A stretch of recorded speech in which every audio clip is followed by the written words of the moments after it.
आम्रपाली सभा में राजमाता से मगध छोड़ने की बात कह रही थी, जिसे सुनकर पूरी सभा में हंगामा मच गया था। सबकी आंखों में सवाल था।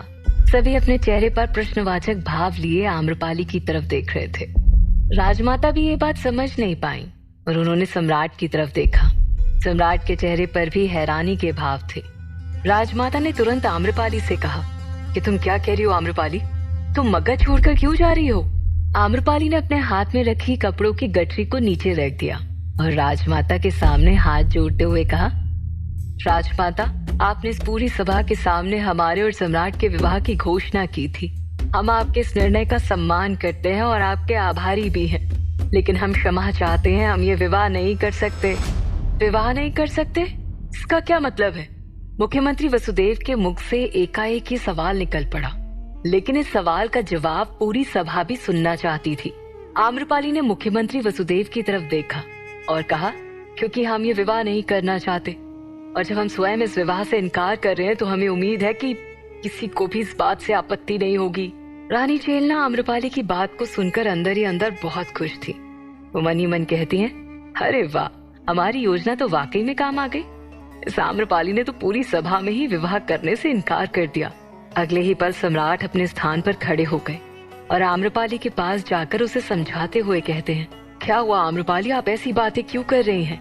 आज सुबह ही तो हमने आपसे बात की थी और आपने स्वयं मान लिया था, फिर अचानक आपको क्या हो गया? आपने निर्णय क्यों बदल दिया?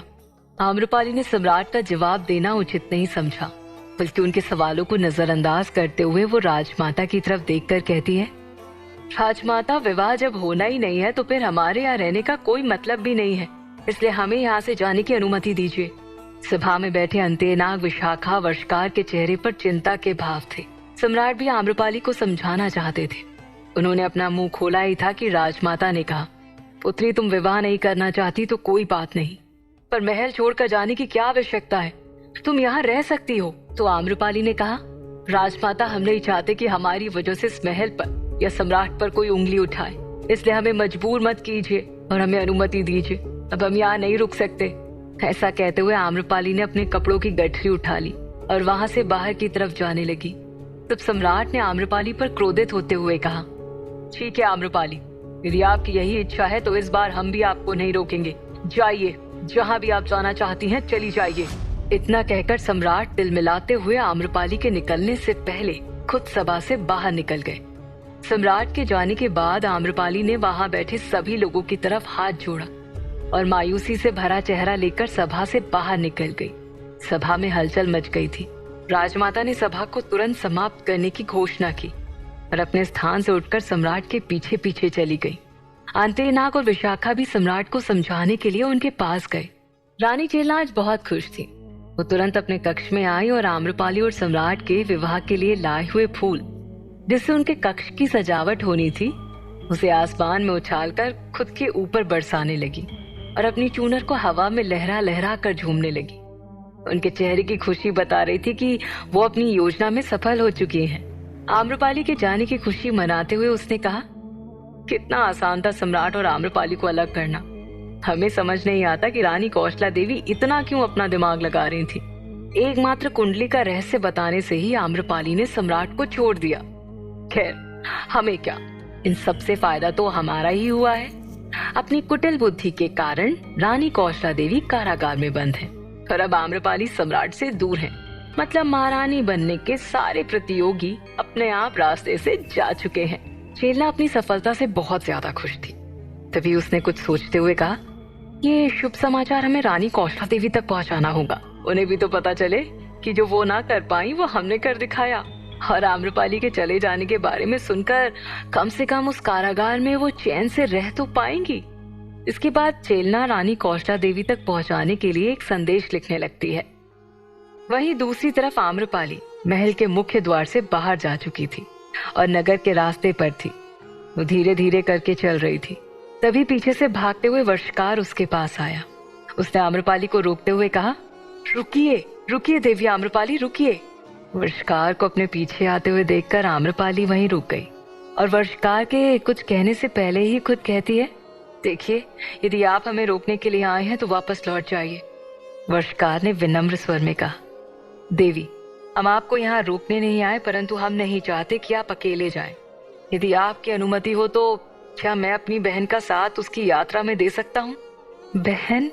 आम्रपाली बहन शब्द सुनकर भावुक हो गई।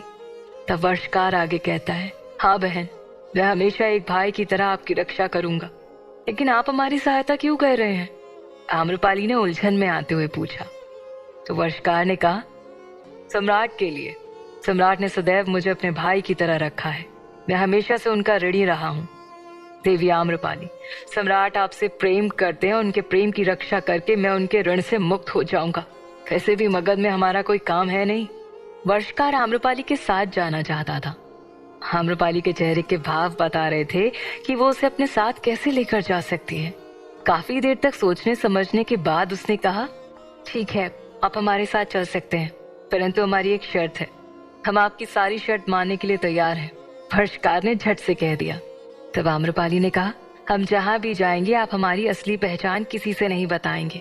हमारा मतलब है कि आज से हमारी और आपकी पहचान कुछ और रहेगी। यदि आपको मंजूर है तभी आप हमारे साथ चल सकते हैं। आम्रपाली की शर्त सुनकर वर्षकार को उसे मानने में एक पल की भी देरी नहीं लगी। उसने कहा, ठीक है, हमें आपकी शर्त स्वीकार है। फिर आम्रपाली और वर्षकार वहां से आगे निकल गए। चलते चलते काफी देर हो चुकी थी। वो लोग उस रास्ते पर आ चुके थे जहाँ से राजगृह की सीमा समाप्त होती है। आम्रपाली मगध की पूर्वी सीमा पर थी, जहाँ बीचों बीच एक नदी गुजर रही थी और उसकी दूसरी तरफ जाने के लिए उसके ऊपर लकड़ी का एक पुल बना हुआ था। आम्रपाली उस पुल के पास आकर खड़ी हो गई और उस बह रही नदी की ओर देखने लगी। उसे रुकते हुए देखकर वर्षकार ने पूछा, क्या हुआ देवी आम्रपाली, आप यहाँ क्यों रुक गई? तो आम्रपाली ने कहा, क्योंकि यहाँ हमसे कोई नहीं मिलने आने वाला है। आम्रपाली ने अपनी बात पूरी भी नहीं की थी कि उसे उसकी बात का प्रत्युत्तर भी मिल गया। आने वाला है नहीं आम्रपाली, हम आ चुके हैं। वो आवाज सुनकर आम्रपाली के चेहरे पर मुस्कान आ गई। उसने तुरंत पलटकर देखा तो सम्राट साधारण वस्त्र में सामने खड़े थे और उसके साथ अंतेनाग था। सम्राट, आप यहाँ? आपने तो कहा था कि आप बाद में मिलने आएंगे, वर्षकार ने कहा।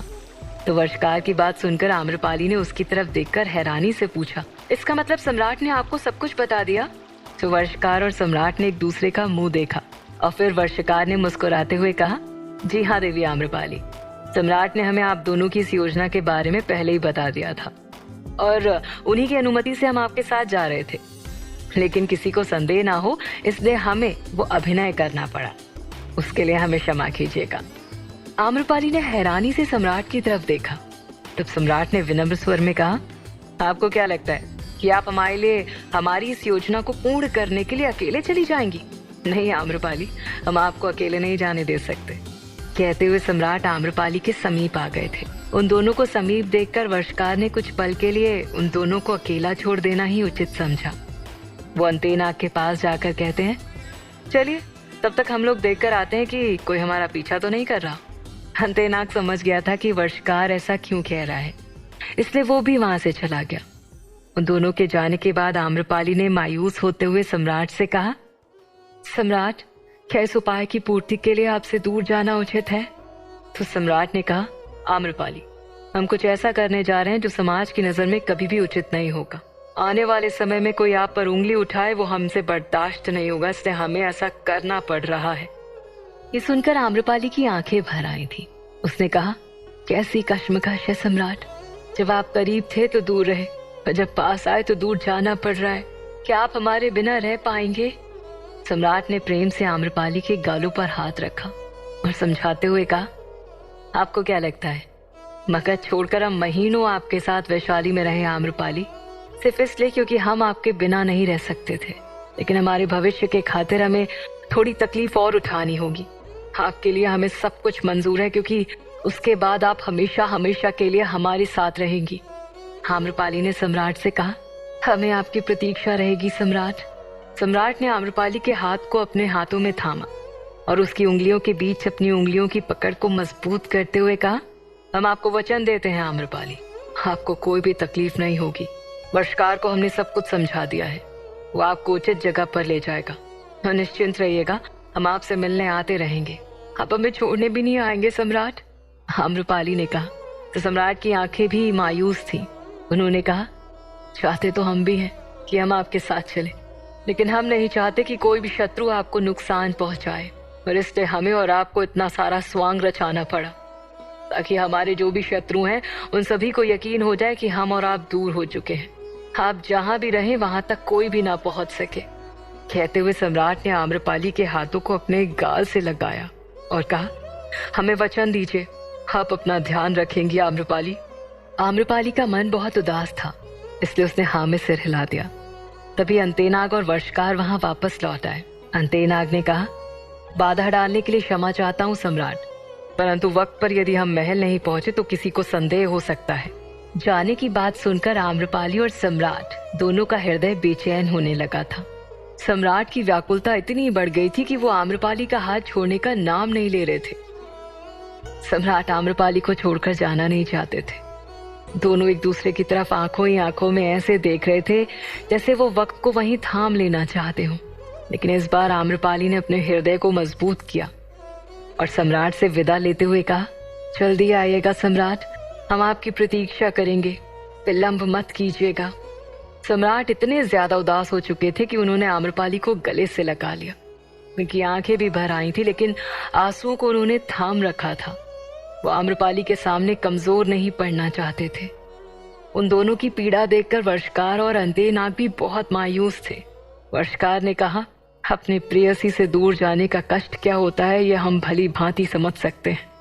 इस वक्त इन दोनों पर क्या बीत रही होगी हमसे बेहतर कोई और नहीं जान सकता। भगवान से प्रार्थना करते हैं कि इन दोनों के त्याग को सफल बनाए। हम तो मातंगी से दोबारा ना मिल सके, लेकिन जब ये मिले तो हमेशा हमेशा के लिए मिल जाएं। जाते जाते सम्राट ने आम्रपाली के माथे पर प्रेम पूर्वक चुंबन करते हुए कहा, आपको जब भी हमारी याद आएगी हम आपको आपके पास ही मिलेंगे। आप कभी भी अकेले नहीं रहेंगी आम्रपाली। इसके बाद सम्राट ने वर्षकार के साथ आम्रपाली को विदा किया। जाते जाते आम्रपाली बार बार पलटकर सम्राट की तरफ देख रही थी। जब तक आम्रपाली उनकी आंखों से ओझल नहीं हो गई तब तक सम्राट उसे जाते हुए देख रहे थे। जैसे ही आम्रपाली वहां से चली गई, सम्राट किसी टूटे हुए पत्ते की तरह उसी स्थान पर घुटनों के बल बैठ गए। इतनी देर से उन्होंने जो अपने आंखों में आंसू थाम कर रखे थे वो अब किसी सैलाब की तरह फूट पड़े थे। अंतेनाग उनकी स्थिति देख नहीं पा रहा था। आखिर ऐसा कौन सा उपाय था जिसकी पूर्ति के लिए सम्राट और आम्रपाली को दूर होना पड़ा? क्या उनके इस त्याग का परिणाम उन्हें मिल पाएगा? आखिर आम्रपाली कहाँ जा रही थी? क्या आम्रपाली के जीवन में कोई नया बदलाव आने वाला था?